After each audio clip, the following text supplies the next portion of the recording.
जय जगन्नाथ बंधुगण आपणकु एही नूतन भिडियो को स्वागत।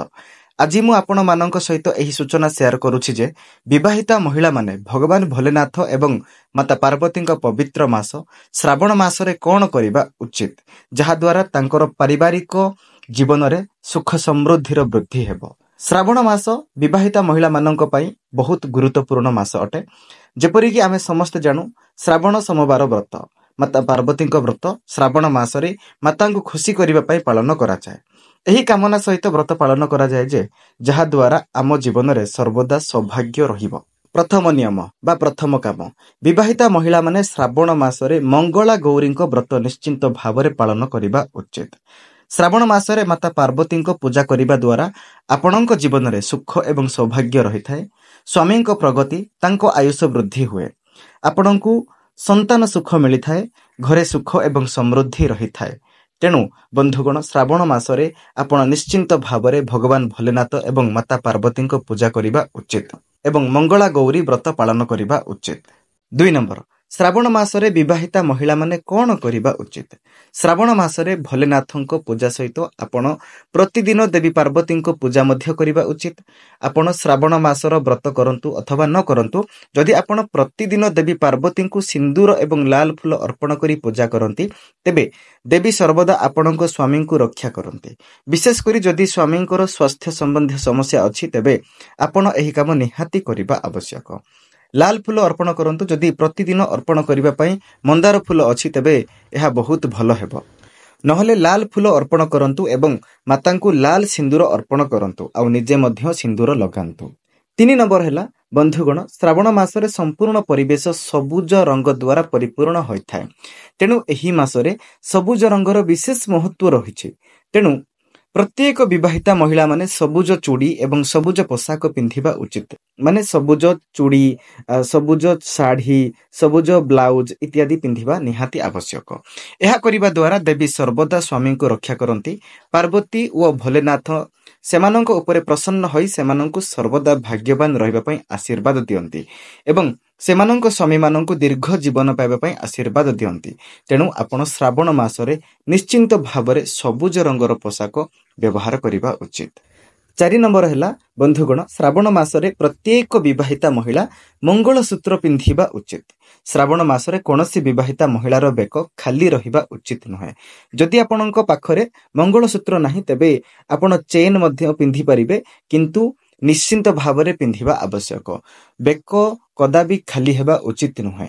5 नंबर बंधुगण श्रावण मासरे भूल रे मध्य कला रंगर पोशाक पिंधिबा उचित नुहे। मने रखंतु जे कला रंगर पोशाक पिंधिबारे कोनोसी असुविधा नाही। मु आपनकु कहितिले जे लाल एवं हळदिया रंगर पोशाक पिंधिबा उचित बोली। तो आपण सबुज रंग पिंधि परिबे, लाल आ हळदिया रंग पिंधि परिबे, किंतु भूल रे मध्य कला रंगर वस्त्र पिंधंतु नाही। 6 नंबर हैला बंधुगण श्रावण मासरे समस्त विवाहिता महिला माने मने रखिबा उचित जे सेमानंक मथारे सिंदूर भरी रहिबा उचित। बंधुगण श्रावण मासरे विवाहिता महिला माने सिंदूर निहाती लगेबा आवश्यक। मथा को केबे खाली रखिबा उचित नुहे। एपरि करिबा बहुत बड़ अशुभ अटे। तेणु आपण मथा को सदा बेले सिंदूर रे भरपूर करी रखंतु, माने सिंदूर लगांतु, तापरे मातांको मध्य सिंदूर चढ़ांतु। 7 नंबर हैला विवाहिता महिला मानकर षोहल श्रृंगार रही थाए। यह बहुत अधिक शुभ होई थाए, जहा करिबा उचित। किंतु जदि महिला माने संपूर्ण मासरे षोहल श्रृंगार करि परिबे नाही तेबे कम से कम एगुड़िक उपरे जरूर ध्यान दियंतु। जेपरि मु कहितिले जे मंगलसूत्र ध्यान दियंतु, सिंदूर रे ध्यान दियंतु, माने सिंदूर लगांतु, पोशाक गुड़िकर रंगर ध्यान दियंतु, कला पोशाक पिंधंतु नाही। सेहीपरि आपण निश्चिंत भावरे पादरे पाउंजी पिंधंतु एवं पादरे पाउंजी पिंधिबा द्वारा देवी लक्ष्मी महिला मानक उपरे प्रसन्न हुवंती, देवी पार्वती मध्य प्रसन्न हुवंती एवं आउ एहा आपण निश्चिंत भावरे घरे करिबा उचित। एहा करिबा द्वारा धन संपद रे वृद्धि होई थाए।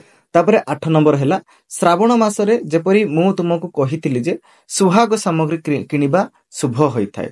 आपण निज पई सामर्थ्य अनुसार जेते संभव सुहाग सामग्री किनंतु एवं दान भी करंतु। आपणक परिवारर सदस्यंकु, अन्य अभावी लोकंकु, बाहरु आसुतिबा लोकंकु जहाको पारिबे ताहाकु सुहाग सामग्री दान करंतु। सिंधूर, चूड़ी आपण एही प्रकार जिनिस यथा संभव लोकंक पई किनिबा उचित एवं लोकमानंकु दान मध्य करिबा उचित। एवं अंतिम हैला बंधुगण आपणको मने रखिबाको पड़िबो एवं प्राय समस्त महिला एहा करंती। प्रत्येक विवाहिता महिला एही मासरे मेहंदी लगाइबा उचित। एहाको बहुत शुभ बोली विवेचना करा जाए। एहा करिबा द्वारा देवी पार्वतींकर आशीर्वाद मिलिथाय। श्रावण मासरे पूजा सहित जदि एही काम गुडाक आपण करिवे तेबे देवी आपणको उपरे बहुत प्रसन्न होंती एवं आपणको इच्छित फल देइथांती। तेणु आपणको एही समस्त 9टी काम करिबाको पड़िबो जहा बहुत छोट बहुत सरल बहुत फलप्रदायक। आपण सेगुडी सहजरे करि परिबे किंतु श्रावण मासरे एहाकू सतर्कता सहित करंतु। मु आशा करूची जे एही भिडियोटी आपणको पसंद आस्तिबो। तेणु एहाकू लाइक एवं शेयर करंतु आउ नुआ सूचना पई हमर चैनल को सब्सक्राइब करंतु जहा द्वारा आपण एहाकू प्रथमे पाई परिबे। जय जगन्नाथ। आमे चाहूचु आपण मध्य आमर व्हाट्सएप चैनल सहित जोड़ी हुंतु कारण आमे एही चैनल माध्यम रे प्रत्येक पर्वपर्वाणीर शास्त्रीय नीति नियम एवं पूजा विधि प्रदान करिथाउ।